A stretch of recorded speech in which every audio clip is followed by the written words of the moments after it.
വിശുദ്ധ മർക്കോസിന്റെ സുവിശേഷം അധ്യായം 12 തിരുവചനങ്ങൾ 35 മുതൽ 44 വരെ. വിശുദ്ധ മർക്കോസ് 12 അധ്യായത്തിന്റെ 35 മുതൽ 44 വരെ. ദേവാലയത്തിൽ പഠിപ്പിച്ചുകൊണ്ട് ഇരുന്നപ്പോൾ യേശു ചോദിച്ചു, മിശിഹാ ദാവീദിന്റെ പുത്രനാണെന്ന് പണ്ഡിതന്മാർ പറയുന്നത് എങ്ങനെ? ഞാൻ നിന്റെ ശത്രുക്കളെ നിന്റെ കാൽ കീഴാക്കുന്നതുവരെ നീ എന്റെ വലത്ത് ഭാഗത്തിരിക്കുക എന്ന് കർത്താവ് എന്റെ കർത്താവിനോട് അരുളി ചെയ്തു എന്ന് പരിശുദ്ധാത്മ നിറവിൽ ദാവീദ് പറഞ്ഞിട്ടുണ്ട്. ദാവീദ് തന്നെ അവനെ കർത്താവെന്ന് വിളിക്കുന്നുവെങ്കിൽ മിശിഹാ അവന്റെ പുത്രനാകുന്നത് എങ്ങനെ? ജനക്കൂട്ടം സന്തോഷത്തോടെ യേശുവിന്റെ വാക്കുകൾ കേട്ടുകൊണ്ടിരുന്നു. ഉപദേശിക്കുമ്പോൾ യേശു അവരോട് അരുളി ചെയ്തു, നീണ്ട മേലങ്കി ധരിച്ച് നടക്കുകയും തെരുവുകളിൽ വന്ദനം, സുന്നഗോഗുകളിൽ മുഖ്യ ആസനം, വിരുന്നുകളിൽ പ്രധാന സ്ഥാനം എന്നിവ ആഗ്രഹിക്കുകയും ചെയ്യുന്ന പരീശന്മാരെ സൂക്ഷിച്ചുകൊള്ളുകയും അവർ പ്രാർത്ഥനകൾ ദീർഘിപ്പിച്ച് വിധവമാരുടെ ഭവനങ്ങൾ വിഴുങ്ങുന്നു, അവർക്ക് അധികം ശിക്ഷാവിധി ലഭിക്കും. പിന്നെ യേശു ശ്രീഭണ്ഡാരത്തിന് നേരെ ഇരുന്ന് ഭണ്ഡാരത്തിൽ ജനം നാണയമിടുന്നത് ശ്രദ്ധിച്ചു. ധനവാന്മാർ പലരും അധികം തുക ഇട്ടു. ദരിദ്രയായൊരു വിധവ വന്ന് 2 ചില്ലിക്കാശ് വഴിപാടിട്ടു. യേശു തന്റെ ശിഷ്യന്മാരെ വിളിച്ച് അവരോട് പറഞ്ഞു, ശ്രീഭണ്ഡാരത്തിൽ വഴിപാടിട്ട എല്ലാവരിലും അധികമിട്ടത് ഈ ദരിദ്രയായ വിധവയത്രേ എന്ന് ഞാൻ സത്യമായി നിങ്ങളോട് പറയുന്നു. എന്നാൽ എല്ലാവരും തങ്ങളുടെ സമൃദ്ധിയിൽ നിന്നാണ് ഇട്ടത്. ഇവളാകട്ടെ ഇല്ലായ്മയിൽ നിന്ന് തനിക്കുണ്ടായിരുന്നതെല്ലാം സമ്പാദ്യം മുഴുവനും തന്നെ വഴിപാടായിട്ടിരിക്കുന്നു.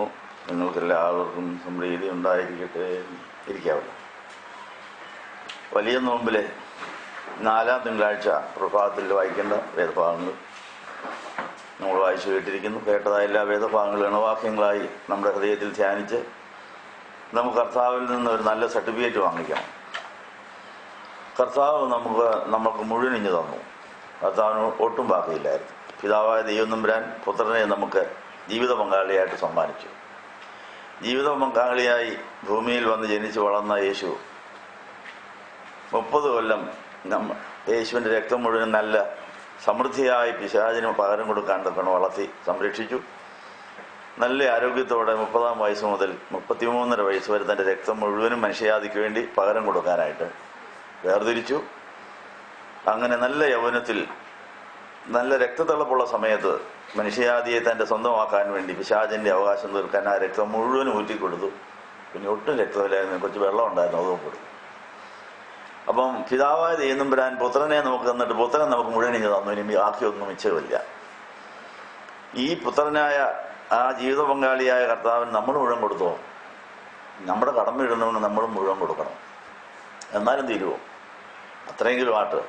അങ്ങനെ ഓരോ ദിവസത്തെയും നമ്മുടെ പ്രാണനും ജീവനും ശക്തിയും ശ്രദ്ധയും സ്നേഹവും മുഴുവനും തിരിച്ചു കൊടുത്താലേ കടം വീടുകയുള്ളൂ. കടം വീടിയാൽ മാത്രമേ നമുക്ക് കർത്താവിൻ്റെ സന്നിധിയിൽ സ്വാതന്ത്ര്യത്തോടെ കർത്താവിൻ്റെ തലയോട് ചേരുന്ന ഉടലായി പ്രവർത്തിക്കാൻ സാധിക്കുകയുള്ളൂ. തലയുടെ ഉടലായി തല പറയുന്ന മുഴുവനായിട്ട് അനുസരിക്കാൻ പറ്റിയ അവയവം നമ്മളാകണം. പക്ഷെ നമുക്കത് സാധിക്കുന്നുണ്ടോ? കർത്താവ് തലയും നമ്മൾ ഉടലുമാണെന്നുള്ള കാര്യം എവിടെയാണ് എഴുതിയിരിക്കുന്നത് ഓർമ്മയുണ്ടോ? നോയമ്പിൻ്റെ ഈ 4-ാം തിങ്കളാഴ്ച പിതാക്കന്മാർ അത് പരിശോധിച്ചു. നമുക്ക് പിതാവ് തൻ്റെ പുത്രനെ മുഴുവനായി നമുക്ക് തന്നു, പുത്രൻ മുഴുവനായി നമുക്ക് തന്നു. നമ്മൾ പുത്രന്റെ അവയവമായി അവന്റെ ഇഷ്ടം സാധിച്ചു കൊടുക്കുന്ന അവയവമായി നമ്മൾ വളർന്നിട്ടുണ്ടോ? നിങ്ങൾക്ക് ഓർമ്മയിൽ നിന്ന് പറയാൻ സാധിക്കുമോ? യേശുക്രിസ്തു തലയും സഭയാകുന്ന ശരീരത്തിന് അവയവങ്ങളായി നമ്മളും വിളിക്കപ്പെട്ടിരിക്കുന്നു. ആ വിളിയെ അനുസരിച്ച് തിരഞ്ഞെടുക്കപ്പെട്ട ആ വേല ഇപ്പോൾ നടക്കുന്നുണ്ടോ? തല പറയുന്നത് കേൾക്കാൻ സാധിക്കുന്നുണ്ടോ? പ്രതീക്ഷിക്കുന്ന പോലെ അവയവങ്ങൾക്ക് പ്രതികരിക്കാൻ കഴിയുന്നുണ്ടോ? ആ തലയ്ക്ക് നമ്മളെക്കുറിച്ച് സംതൃപ്തി പറയാൻ സാധിക്കുമോ? ആർക്കെങ്കിലും ഓർമ്മയിൽ നിന്ന് പറയാൻ സാധിക്കുമോ? കർത്താവ് തലയും നമ്മൾ ഉടലുമാണെന്ന് എവിടെ എഴുതിയിരിക്കുന്നു? ഓർമ്മയിൽ നിന്ന് ആർക്കെങ്കിലും പറയാൻ സാധിക്കുമോ? ഏത് വേദഭാഗത്തിലാണ് ഈ സത്യം എഴുതിയിരിക്കുന്നത്? സഭയാകുന്ന ശരീരത്തിൻ്റെ ആശ്വര്യത്തിലുണ്ട്. പറഞ്ഞാട്ടെ, ആർക്കെങ്കിലും ഓർമ്മയിലുണ്ടെങ്കിൽ കണ്ടു പിടിച്ചെങ്കിൽ പറയാം. കൊരിന്ത്യ ലേഖനത്തിൽ 11:3 പറയുന്നു. അപ്പം ഏത് പുരുഷന്റെയും തല ക്രിസ്തു, ക്രിസ്തുവിന്റെ തല പിതാവാൻ ദൈവം എന്നല്ലേ പറഞ്ഞു? അതെ. അപ്പൊ നമുക്ക് അങ്ങനെ കൊരിന്ത്യ ലേഖനത്തിൽ പിതാവ്, പുത്രൻ, നമ്മള് സ്ത്രീക്ക് തന്റെ ഭർത്താവ് തലയാണ്. അങ്ങനെ നമ്മുടെ മുകളിൽ പല തലകളുണ്ട്. ഏറ്റവും വലിയ തല പിതാവിന്റെ തലയാണ്. പിതാവ് നമുക്ക് പുത്രൻ അടുത്ത തലയായിട്ടുണ്ട്. ഈ തലകളുമായി നമ്മുടെ അനുദിന ജീവിതത്തിലെ അനുഭവങ്ങൾ പങ്കിട്ട് തല പറയുന്നതനുസരിച്ച് പ്രതികരിക്കണം, തല പറയുന്നതനുസരിച്ച് തീരുമാനം എടുക്കണം. പക്ഷെ നമുക്ക് സ്വാതന്ത്ര്യമുണ്ട്. ഒരു തലയും ആദരിക്കാതെ നമുക്ക് തോന്നുന്ന പോലെ വേണം തീരുമാനം എടുക്കാം. അപ്പോൾ നമ്മൾ തലയുടെ ആജ്ഞ അനുസരിക്കുന്ന അവയവമാകുമോ? അപ്പൊ അവയവം എന്ന നിലയിൽ നമുക്കുള്ള തലയെ, മുകളിലത്തെ തലയെ അനുസരിക്കാനാണ് ഉപയോഗിക്കേണ്ടത്, അവരെ അവഗണിക്കാനല്ല. പക്ഷെ അവഗണിക്കാനും ധിക്കരിക്കാനുമുള്ള സ്വാതന്ത്ര്യം നമുക്കുണ്ട്. ആ സ്വാതന്ത്ര്യം ദുർവിനിയോഗം ചെയ്തപ്പോഴാണ് മാലാഖ പിശാചായി മാറിയത്. വലിയ മാലാഖ പിശാചായി മാറി വേറെ അനേകം മാലാഖമാരെ പിശാചികളാക്കി. ഏന്തോടത്തിൽ ആദാമിനെ പോയി അതുപോലെ വഷളാക്കി അവരെ പാതാളം വരെ കൊണ്ടുപോയി. ആ സ്വഭാവത്തിന്റെ മധ്യത്തിലാണ് നമ്മൾ തലയോട് ചേർന്ന് ഉടലായി വളർന്നു വരേണ്ടത്. ആ കാര്യമാണ് 2 കൊരിന്ത്യർ 11 ഇന്ന് നമ്മൾ വായിച്ചു കേട്ടത്. 2 കൊരിന്ത്യർ 11 നമ്മുടെ മാമോദീസായിൽ നമുക്ക് വിവാഹ നിശ്ചയം ചെയ്യപ്പെട്ടിട്ടുണ്ട്. പക്ഷെ കല്യാണം ഇതുവരെയും നടന്നിട്ടില്ല. കാര്യം എന്താണ്? തല പറയുന്ന കേൾക്കുന്ന പരുവത്തിൽ നമ്മൾ ഇതുവരെയും ആയിട്ടില്ല. നമ്മൾ തലയേക്കണ്ട വല്ലതൊക്കെ ജയിപ്പിക്കാൻ വിഫല ശ്രമം നടത്തുകയല്ല, തല പറയുന്ന പൂർണ്ണം അനുസരിക്കാൻ പറ്റിയ പരുവത്തിൽ നമ്മൾ വളർന്നിട്ടില്ല എന്നുള്ളതാണ് നമ്മുടെ പ്രശ്നം. 2 കൊരിന്ത്യർ 11 ഇന്ന് വായിച്ചു കേട്ട വേദഭാഗത്തിൽ കൊരിന്ത്യ സഭയ്ക്ക് പറ്റിയ അബദ്ധം എന്താണ്? കൊരിന്ത്യ സഭയെക്കുറിച്ച് പൗലൂസിന് പറയാനുണ്ടായിരുന്ന സങ്കടം എന്താണ്? പൗലൂസിനെ അവർ തെറ്റിദ്ധരിച്ചു. പൗലൂസിനെ കുറിച്ച് പല ആരോപണങ്ങളുണ്ടാക്കി. പൗലൂസുമായിട്ട് അവർ വിഘടിച്ചു. അഭിപ്രായ വ്യത്യാസങ്ങൾ വന്നു. സാധാരണ മാതാപിതാക്കളും മക്കളുമായിട്ട് അഭിപ്രായ വ്യത്യാസം ഉണ്ടായതുപോലെ അവിടെ ഉണ്ടായി. ഈ കൊരിന്ത്യ സഭയെ ഗർഭം ധരിച്ച് പ്രസവവേദനപ്പെട്ട് പ്രസവിച്ച് വളർത്തിക്കൊണ്ടുവന്ന അപ്പനോ അല്ലെങ്കിൽ അമ്മയോ ആണ് ഇയാൾ. ആ ആളുമായിട്ടാണ് ഇവർക്ക് അഭിപ്രായ വ്യത്യാസം വന്നത്. എല്ലാ വഷളത്വങ്ങളും ഉണ്ടായിരുന്നൊരു സ്ഥലമായിരുന്നു കൊരിന്ത്. അതിൻ്റെ ഇടയിൽ നിന്നാണ് കണ്ണുനീർ വാർത്തുകൊണ്ട് വചനമാകുന്ന വിത്ത് വിതച്ച് അവിടെ ഒരു സഭ വളർത്തിയെടുത്തത് ഈ പൗലോസ്ലിയാണ്. പക്ഷെ അവർ കുറച്ച് വളർന്നു കഴിഞ്ഞപ്പോൾ ഈ അമ്മയുടെയും അപ്പൻ്റെയും സ്ഥാനം ഉണ്ടായിരുന്ന പൗലോസുമായിട്ട് അഭിപ്രായ വ്യത്യാസങ്ങൾ വന്നു. പല ഗ്രൂപ്പുകളുണ്ടായി, പല സംഘടനകളുണ്ടായി, വാദപ്രതിവാദങ്ങൾ വന്നു. അപ്പോൾ അങ്ങനെ പല തരത്തിൽ ഭിന്നതയും പ്രശ്നവും ഉണ്ടായത് എല്ലാ തലമുറയിലും ആവർത്തിക്കാൻ സാധ്യതയുണ്ട് എന്നുള്ള കാര്യം ഓർപ്പിക്കണം. ഡ്യൂട്ടിക്ക് പോകേണ്ടവർക്ക് പോകാം. ഇന്ന് 10-15 മിനിറ്റ് കൂടി എടുക്കും. അപ്പം നമ്മൾ കൃത്യങ്ങൾ നിർവഹിക്കാനുള്ള വെത്തപ്പാടിൽ ഇത്രയും സമയമെങ്കിലും ദൈവസേനയിൽ വന്നിരിക്കാൻ നോക്കില്ല, ഇതൊരു വലിയ ഭാഗ്യമാണ്. പോകേണ്ടവർക്ക് പോകാം, ഇരിക്കേണ്ടവർക്ക് ഇരിക്കാം, സമയമുള്ളവർക്ക് ഇരിക്കാം. പോകുന്നവർക്ക് വേണ്ടിയും കൂടെ നമുക്ക് പ്രാർത്ഥിക്കാം. എല്ലാവരുടെയും കാര്യങ്ങൾ നടക്കട്ടെ. അപ്പോൾ നമ്മുടെ ജീവിതത്തിൽ നമ്മുടെ മാമോദീസായ വിവാഹ നിശ്ചയത്തിൻ്റെ ആ വ്യവസ്ഥ നമ്മൾ പാലിച്ചിട്ടുണ്ടോ? നമ്മുടെ കയ്യിലെ മോതിരം ഇപ്പോഴും കിടപ്പുണ്ടോ എന്നാണ് ഇന്ന് പരിശോധിച്ചത്. അപ്പം ഏകാഗ്രതയെ നമ്മളെയും വിട്ടാൽ വഷളായി പോകും എന്നുള്ള കാര്യമാണ് നമ്മളെ ഓർപ്പിച്ചത്. അപ്പോൾ ഏകാഗ്രതയും നിർമ്മതയും വിട്ട് വഷളായി പോയി കഴിഞ്ഞാൽ തലയെ അനുസരിക്കാനൊക്കാത്ത വിധത്തിൽ നമ്മൾ അസ്ഥാനത്തായി പോകും. തലയുമായിട്ടുള്ള ബന്ധത്തിൽ വിച്ഛേദനം ഉണ്ടാകാൻ സാധ്യതയുണ്ടെന്നാണ് പറയുന്നത്. എങ്ങനെയാണ് ഈ തലയുമായിട്ടുള്ള ബന്ധം വിച്ഛേദിക്കപ്പെടുന്നത്? പലതരത്തിൽ അത് സംഭവിക്കാം.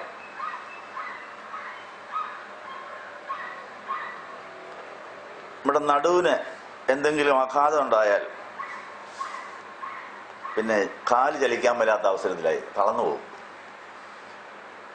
കഴുത്തിൽ അവിടെ മിഡില്ല ഉബളങ്ങേറ്റ എന്ന് പറഞ്ഞൊരു അവയവം നമുക്കുണ്ട്. വളരെ സെൻസിറ്റീവാണ്. നമ്മുടെ കട്ടിലിൻ്റെ ആ പടിയിൽ ഇത് കൊണ്ടാൽ മതി, നമ്മൾ ചത്തുപോകുന്ന പറയും.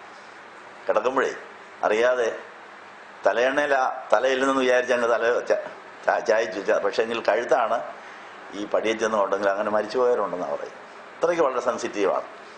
അപ്പോൾ നമ്മുടെ പല അവയവങ്ങളും തലയുമായുള്ള ബന്ധത്തിൽ നിന്ന് വിച്ഛേദിക്കപ്പെടാൻ തക്ക ആഘാതങ്ങളുണ്ടാകാം. തളർന്നു പോകും, അനങ്ങാനൊക്കുകയില്ല. കൈകാലുകൾ ചലിക്കാനൊക്കാത്ത അവസരത്തിൽ അസുഖം വരികയോ മുറിവോ ചതവുണ്ടാകുകയൊക്കെ, നാഡീനരമ്പുകൾക്ക് ചതവൊക്കെ ഉണ്ടായാൽ ആ തല പറയുന്നത് കേൾക്കാനൊക്കാത്ത അവസ്ഥയിലേക്ക് വരാൻ സാധ്യതയുണ്ടെന്നാണ് പറയുന്നത്. തലയുമായിട്ടുള്ള നമ്മുടെ ബന്ധമാണ് ഒന്നാമതായി നമ്മൾ സംരക്ഷിക്കേണ്ടത്. തലയുമായിട്ടുള്ള ബന്ധം സംരക്ഷിച്ചാലേ അവയവങ്ങളുമായിട്ടുള്ള ബന്ധം സജീവമാകുള്ളൂ. നമ്മളെല്ലാം അവയവങ്ങളാണ്, പക്ഷെ എല്ലാ അവയവങ്ങളുമായിട്ടുള്ള ബന്ധം നമുക്ക് പരീക്ഷിക്കാൻ ഒക്കുന്നില്ല. കാര്യം എന്താ? തലയുമായിട്ടുള്ള ബന്ധം പോയാൽ അവയവങ്ങളെ നമുക്ക് കരുതാനോ സഹായിക്കാനോ ഒക്കാതെ വരും. ഇടത്ത് കൈ തളർന്നു കിടക്കുക, വലത്ത് കൈ ചെന്നാൽ ഇടത് കൈയെ സഹായിക്കേണ്ടി വരും. പക്ഷെ ഇടത് കൈ ഇങ്ങോട്ടൊരു സഹായവും ചെയ്യില്ല. കാര്യം എന്നാ തളർന്നു കിടക്കുക. പിന്നെ നമ്മൾ ഈ സഭയാകുന്ന ശരീരത്തിൽ ജീവിക്കുമ്പോൾ മാമോദിസായിൽ വിവാഹ നിശ്ചയം കഴിഞ്ഞെങ്കിലും യേശു തൻ്റെ ജീവന ശക്തിയിൽ നിന്ന് നമ്മളെ സജീവമായി വളർത്തുന്നെങ്കിലും നമ്മുടെ അനുദിന ജീവിതത്തിലെ സ്വാതന്ത്ര്യ ദുർവിനിയോഗം കൊണ്ട് ഏകാഗ്രതയിൽ നിമ്മൃതയും വിട്ട് വഷളായി കഴിഞ്ഞിട്ട് പിശാചിന്റെ അടിയേറ്റ് കയ്യോ കാലോ തളർന്നു പോകാൻ സാധ്യതയുണ്ട്. അനുസരണക്കേടുണ്ട്, കൈ പൊള്ളി പോകാൻ സാധ്യതയുണ്ട്. അങ്ങനെയുണ്ട് സംഭവം. കഴിഞ്ഞ ദിവസം ഇന്റർനെറ്റിൽ കൂടെ ഒരു ധ്യാന സന്ദേശം കേട്ടത് എപ്പോഴേ ഒരാളുടെ പ്രസംഗത്തിൽ പറയുകയാണ്, സഭയാകുന്ന ശരീരത്തിലെ തലയാകുന്ന കർത്താവിനോട് ബന്ധം നഷ്ടപ്പെട്ടിട്ട് ശരീരത്തിന്റെ ചില അവയവങ്ങൾക്ക് ഒന്നും ചെയ്യാനൊക്കാത്ത ഒരു വിധത്തിൽ പുഴുത്തു നാറിയ അവസ്ഥ വരെ വന്ന ഒരു സംഭവം പറയുക. പരിചയമില്ലാത്ത സാഹചര്യത്തിൽ കഞ്ഞി തിളച്ചുകൊണ്ടിരിക്കുമ്പോൾ ആ വീട്ടിലെ ഒരംഗത്തിന് തോന്നുന്ന 2 താറാമുട്ട എന്ന് പുഴുങ്ങിയാൽ കൊള്ളാമെന്ന്. എന്താ, ആ താറാമുട്ട കഴുകിയിട്ട് അത് കഞ്ഞിക്കലത്തിന് അതോടെ ഇട്ടു. ഇയാൾക്ക് മുട്ട തിന്നാൻ വളരെ കൊതിയാ. അത് വേകേണ്ട സമയമായി കഴിഞ്ഞു. അപ്പൊ ഇപ്പൊ എന്ത് കാണുമെന്നറിയാം. മുട്ട ഇതിനകത്തോടെ ഓടി നടക്കുക ഇതിനകത്തോട്.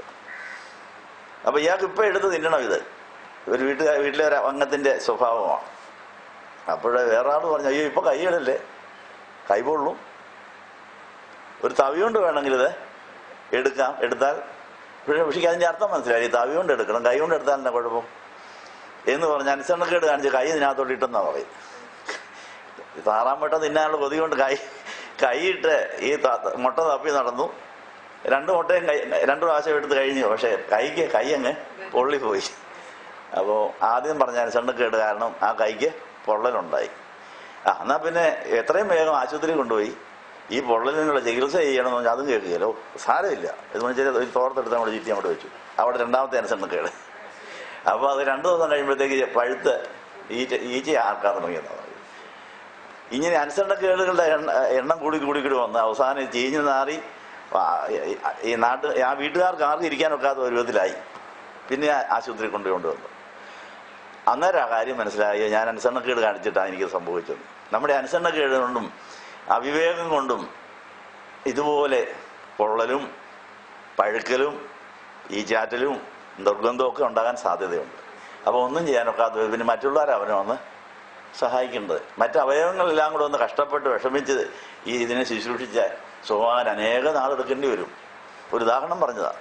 അപ്പൊ അവയവങ്ങൾ തലയെ അനുസരിച്ചില്ലെങ്കിൽ ആർക്കും ഒന്നും ചെയ്യാനൊക്കാത്ത ഒരു വിധത്തിൽ നമ്മൾ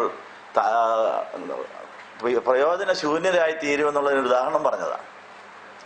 എല്ലാ അവയവങ്ങൾക്കും സ്വാതന്ത്ര്യമുണ്ടെങ്കിലും ആ സ്വാതന്ത്ര്യം തലയോട് ചോദിച്ചിട്ട് മാത്രമേ ഉപയോഗിക്കാവൂ, അല്ലെങ്കിൽ അത് പ്രശ്നമായി തീരുമെന്നാണ് എൻ്റെ അർത്ഥം. നമ്മുടെ അവയവങ്ങൾക്ക് സ്വതന്ത്രമായി ചലിക്കാൻ സ്വാതന്ത്ര്യമുണ്ട്, പക്ഷേ തല പറഞ്ഞിട്ടേ അനങ്ങാവൂ. എല്ലാം തലയോട് ചോദിക്കണം. തല എന്ത് പ്രതീക്ഷിക്കുന്നു, തല എന്താഗ്രഹിക്കുന്നു എന്ന് പറഞ്ഞെങ്കിലേ നമുക്ക് പരസ്പര പൂരകങ്ങളായി പ്രവർത്തിക്കാൻ സാധിക്കുമെന്നാണ് പറഞ്ഞതിൻ്റെ അർത്ഥം. അപ്പോൾ നമ്മുടെ കഴിഞ്ഞ കാല ജീവിതത്തിൽ നമ്മുടെ പൂർവികരും ദൈവഹിതത്തേക്കാൾ സ്വന്തം ഇഷ്ടത്തിന് പ്രാധാന്യം നൽകി ആരോടും ചോദിക്കാതെ തോന്നിയ പോലെ പലതും ചെയ്തതിൻ്റെ ഫലമായി അകത്തെ മനുഷ്യന്റെ അവയവങ്ങൾ തളർന്നു പോവുകയോ മുറിവേൽക്കുകയോ പൊള്ളലേൽക്കുകയോ അത് വ്രണം ബാധിച്ച് ബലഹീനമാവുകയോ ചെയ്തിട്ടുണ്ട്. അതുകൊണ്ട് ആരിൽ നിന്നെങ്കിലും നമ്മൾ പ്രതീക്ഷിക്കുന്ന സഹായം കിട്ടുന്നില്ലെങ്കിൽ അവർക്ക് തലയുമായുള്ള ബന്ധം അറ്റുപോയി എന്നാണ് എൻ്റെ അർത്ഥം. അപ്പോൾ തലയുമായിട്ടുള്ള ബന്ധമാണ് ആദ്യമായി സജീവമാക്കേണ്ടത്. തലയായ കർത്താവിനോട്, തലയായ പിതാവിനോട്, തലയായ ഭർത്താവിനോട് ഉള്ള ബന്ധം സജീവമാക്കി കഴിഞ്ഞാൽ അവരിൽ കൂടെ വേണം മറ്റവയവങ്ങളുമായി ധർമ്മങ്ങൾ നിർവഹിച്ച് സഹകരിക്കാൻ. ഇത് അപകടം ആർക്ക് വേണമെങ്കിലും എപ്പോൾ വേണമെങ്കിലും സംഭവിക്കാം. അജ്ഞത കൊണ്ടും ബലഹീനത കൊണ്ടും വിദ്യാബോധം കൊണ്ടും സാഹചര്യങ്ങളുടെ സമ്മർദ്ദം കൊണ്ടും ഇങ്ങനെയൊക്കെ അപകടങ്ങൾ സംഭവിക്കുന്ന ഒരു ലോകത്തിൽ നമ്മൾ ജീവിക്കുന്നു. നമ്മുടെ ശരീരത്തിൻ്റെ ഭാഷയിൽ ഇത് ചിന്തിക്കുമ്പോൾ അകത്തെ മനുഷ്യൻ ഇതുപോലെ വളർച്ച പൂർത്തിയാകാതെ തലയായ ക്രിസ്തുവിനോളം വളരാതെ തലയെ അനുസരിക്കാൻ ഒക്കാത്ത ഒരു അനേകരും മുറിഞ്ഞും ചതഞ്ഞും ഒടിഞ്ഞും ഒക്കെ കിടപ്പുണ്ട്. അതെല്ലാം ബാക്കിയുള്ളവരുടെ ചുമതലയാണ് അവരെ ശുശ്രൂഷിക്കുക എന്നുള്ളത്. അപ്പോൾ തല പറയും, നീ എന്ന് അവരെ ശുശ്രൂഷിക്കുക താങ്ങെന്ന് പറയും. അപ്പോൾ നമ്മുടെ മധ്യസ്ഥ പ്രാർത്ഥന, നമ്മുടെ കുർബാന, നമ്മുടെ ആരാധനയെല്ലാം സഭയാകുന്ന ശരീരത്തിൻ്റെ എല്ലാ പ്രശ്നങ്ങളും കയ്യിലെടുത്ത് തമ്മിൽ ഭാരങ്ങളെ വഹിച്ച് തമ്മിൽ പ്രബോധിപ്പിച്ച് തമ്മിൽ അനുഗ്രഹങ്ങൾ പങ്കിട്ട് ഈ തലയായ ക്രിസ്തുവിനോളം നമ്മളെ വളർത്തി ബന്ധിപ്പിച്ച് അനുസരണമുള്ളവരാക്കുന്ന ബന്ധപ്പാടിൽ നമ്മൾ കഴിയുകയാണ്. അപ്പോൾ നമ്മൾ പ്രതീക്ഷിക്കുന്ന മറ്റുള്ളവരുടെ സ്നേഹമോ സഹകരണമോ കിട്ടുന്നില്ലെങ്കിൽ പരിഭവിക്കേണ്ട. എന്തോ മുറിയോ ചതവോ ഒടിയോ സംഭവിച്ച് കിടക്കുകയാണ്. അതുകൊണ്ട് പുറൂറുക്കാതെ എത്രയും വേഗം നമ്മൾ അങ്ങോട്ട് ചെന്ന് ഇങ്ങോട്ട് കിട്ടാത്ത അങ്ങോട്ട് കൊടുക്കണമെങ്കിൽ കർത്താവിൽ നിന്ന് വാങ്ങിക്കണമെന്നാണ് പറഞ്ഞത്. അപ്പോൾ ഇന്ന് വായിച്ച വേദഭാഗത്തിൽ ഈ കാര്യങ്ങളെല്ലാം സൂചിപ്പിക്കുന്നുണ്ട്. നമ്മുടെ ഇന്ന് വായിച്ച വേദഭാഗത്തിൻ്റെ 2 കൊരിന്ത്യർ 11 അധ്യായത്തിൻ്റെ കാര്യം നമ്മളങ്ങനെ കേട്ടു. ഏകാഗ്രതയെ നമ്മളെയും വിട്ട് വഷളായി പോകരുത്. ഏകാഗ്രതയും നിമ്മലതയും സംരക്ഷിക്കുവാൻ കൂട്ടായ്മയും ആരാധനയും വചനപ്രബോധനങ്ങളും എല്ലാം ഉതകട്ടെ എന്ന് ആശംസിക്കുന്നു. അപ്പോസ്തല പ്രവൃത്തികളിൽ നമ്മളിന്ന് വായിച്ച വേദഭാഗത്തിൽ കൂടെ ഇതിനോട് ചേർത്ത് ചിന്തിക്കേണ്ട മറ്റു ചില കാര്യങ്ങളിവിടെ ഉണ്ട്. അപ്പോസ്തല പ്രവൃത്തി ഇന്ന് നമ്മൾ വായിച്ചത് 14 അധ്യായത്തിൻ്റെ 19 മുതൽ 14-ന്റെ 19 മുതൽ 15-ന്റെ 3 വരെ നമ്മൾ വായിച്ചു. അതിൽ നിന്ന് അപ്പോസ്തലനായ പൗലോസ് തൻ്റെ ലേഖനത്തിൽ കൂടെയും തൻ്റെ ശുശ്രൂഷകളിൽ കൂടെയും മറ്റുള്ളവരെ അറിയിച്ചതായ സന്ദേശം എന്തായിരുന്നു?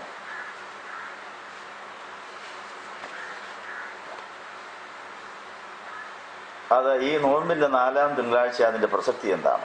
ആ വേദഭാഗം വായിക്കുന്നതിൻ്റെ 19-15 പറയുന്നത് എന്താ? 14-ന്റെ 19 മുതൽ 19 വാക്യത്തിൽ നമ്മൾ വായിക്കുന്നത് പൗലോസിനെ കല്ലേറ് കിട്ടുന്ന സാഹചര്യമാണ്. പൗലോസിനെ കല്ലെറിയുന്നു.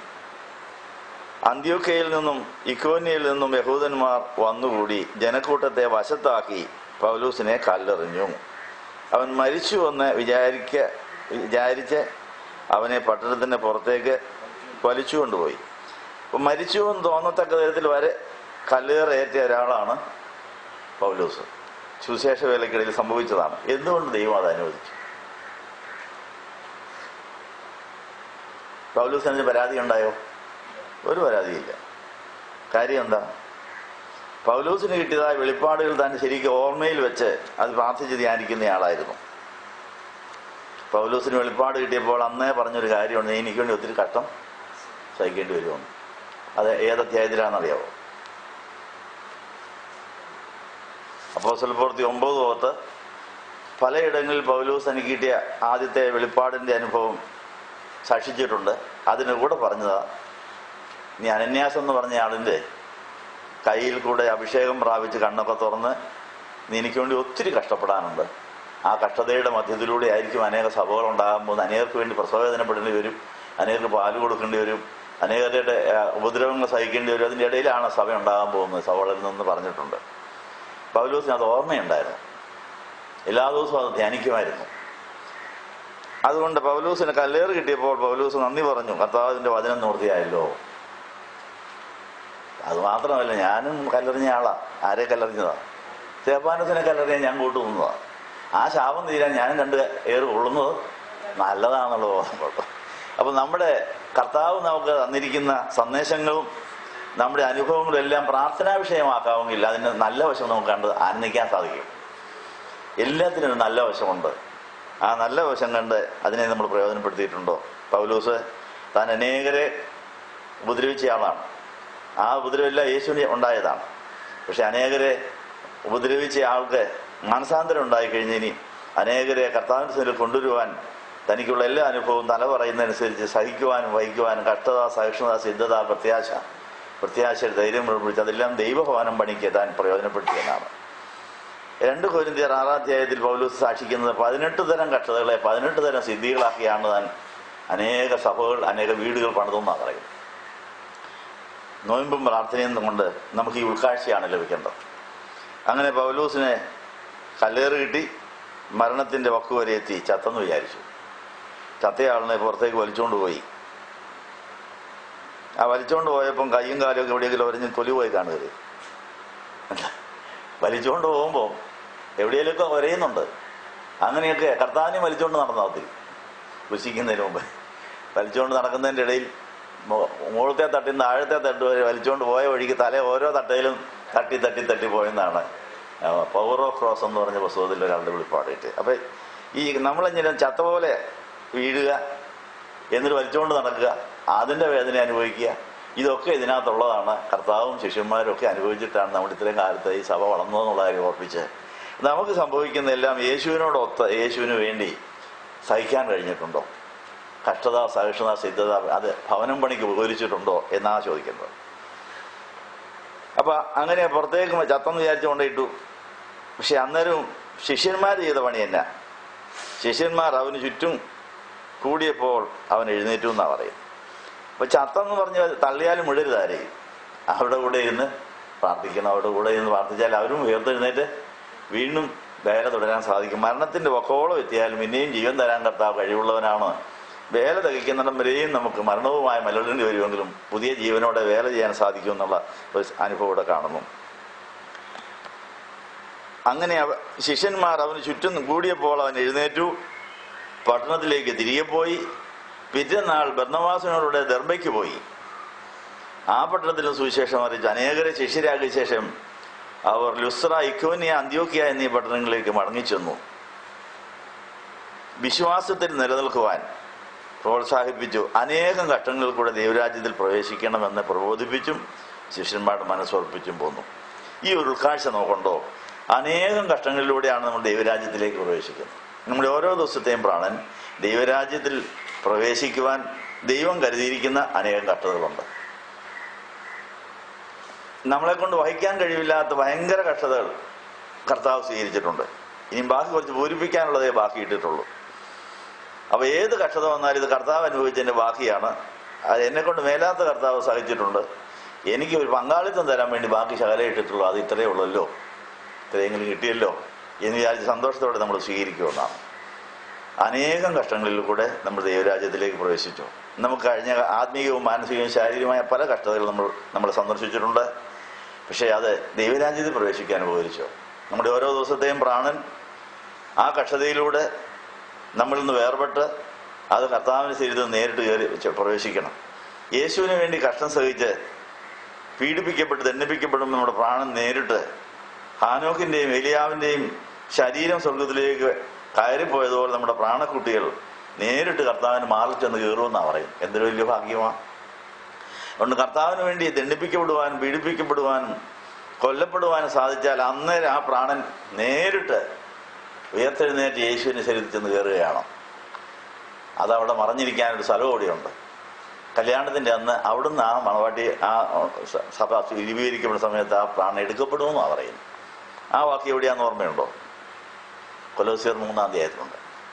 അപ്പോൾ യേശുവിന് വേണ്ടി നമ്മൾ ഓരോ ദിവസവും മരിക്കുകയാണെങ്കിൽ, മരണവുമായി മല്ലിടുകയാണെങ്കിൽ വളരെ സന്തോഷിക്കും. കർത്താവ്, എൻ്റെ പ്രാണൻ ഇപ്പോൾ നിൻ്റെ അകത്തേക്ക് കയറിക്കൊണ്ടിരിക്കുകയാണല്ലോ. ഞാൻ സ്വയത്തിൽ ആശ്രയിച്ച് എന്തെങ്കിലും ചെയ്ത് സുഖിക്കുകയായിരുന്നെങ്കിൽ പാതാളത്തിൽ പോയേനെ. അപ്പോൾ സ്വയത്തിൽ ആശ്രയിച്ച് സുഖിച്ച ദിവസങ്ങളുണ്ട് നമുക്ക്. ശരീരത്തിൽ നല്ല സുഖമായിരുന്നു, പക്ഷേ വചനത്തിനെതിരായ കാര്യമാണ് ചെയ്തത്. അത് സ്വയാശ്രയത്തിൽ ചെയ്ത പണിയാണെങ്കിൽ അത് പാതാളത്തിലേക്ക് പ്രാണൻ പോകും.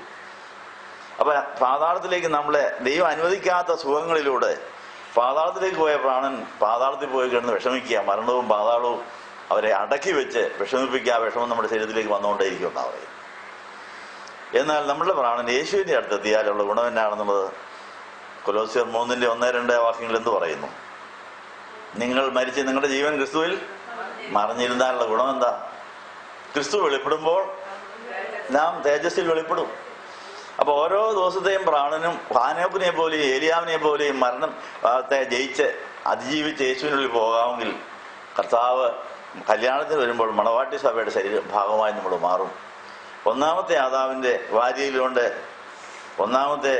ആദാമിൻ്റെ ഭാര്യ ഹവ്വ സൃഷ്ടിക്കപ്പെട്ടതുപോലെ ഒടുക്കത്തെ ആദാമായ കർത്താവിൻ്റെ മണവാട്ടിയുടെ ശരീരവുമായി ജീവിതത്തിൻ്റെ ഭാഗമായി നമുക്ക് മാറാനുള്ള ഭാഗ്യമാണ് ഈ കഷ്ടതകളിൽ കൂടെ കർത്താവ് ഒരുക്കിയിരിക്കുന്നത് ഓർക്കുമ്പോൾ വലിയ വീണ് കിട്ട് കിടന്ന ഭാഗ്യമാണെന്ന് വിചാരിച്ച് നമുക്ക് സന്തോഷിക്കാൻ സാധിക്കും. നമ്മുടെ തവളെ ഉണക്കാൻ പ്രാർത്ഥിക്കാം. അങ്ങനെ നോമ്പിൻ്റെ 4-ാം വാരത്തിൽ നമ്മൾ പ്രവേശിച്ചിരിക്കുന്നു. വരുന്ന ബുധനാഴ്ചത്തെ വിശുദ്ധ കുർബാനയ്ക്ക് വരുമ്പോൾ ഇങ്ങനെ നമ്മുടെ യേശുവിന് വേണ്ടിയുള്ള കഷ്ടനഷ്ടങ്ങളിൽ കൂടെ യേശുവിൻ്റെ ഉള്ളിൽ എത്തിയിരിക്കുന്ന പ്രാണക്കുട്ടികളെല്ലാം കൂടെ കർത്താവിൻ്റെ മാറിൽ നിന്ന് നമ്മുടെ ഉള്ളിൽ വന്ന് മണവാട്ടി സഭയുടെ രൂപീകരണം രഹസ്യമായി നടന്നുകൊണ്ടേയിരിക്കും. ആ കാൽവറി മലയിൽ 2 കള്ളന്മാരുടെ മധ്യത്തിൽ,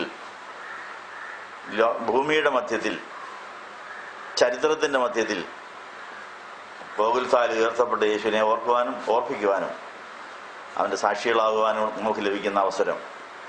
24 ദിവസത്തെ നമ്മുടെ നോമ്പ് കഴിഞ്ഞ് 25-ാം ദിവസം അവങ്കിലേക്ക് നോക്കിയവർ പ്രകാശിതരായി അവരുടെ മുഖം ലജ്ജിച്ചു പോയിരുന്നു എന്ന് അന്വർത്ഥമാക്കുവാൻ, ആദാമിൻ്റെ കാലം മുതൽ പാവ് കടിച്ച് നമ്മളിൽ കയറിയ വിഷം ഇറങ്ങുവാൻ ഈ നോട്ടം ഉതകട്ടെ എന്ന് ആശംസിക്കും.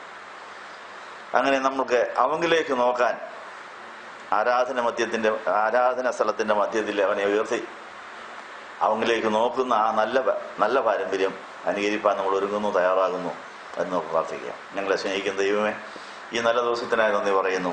ഞങ്ങൾ വായിച്ചു കേട്ട തിരുവചനങ്ങൾക്കായി സ്തോത്രം.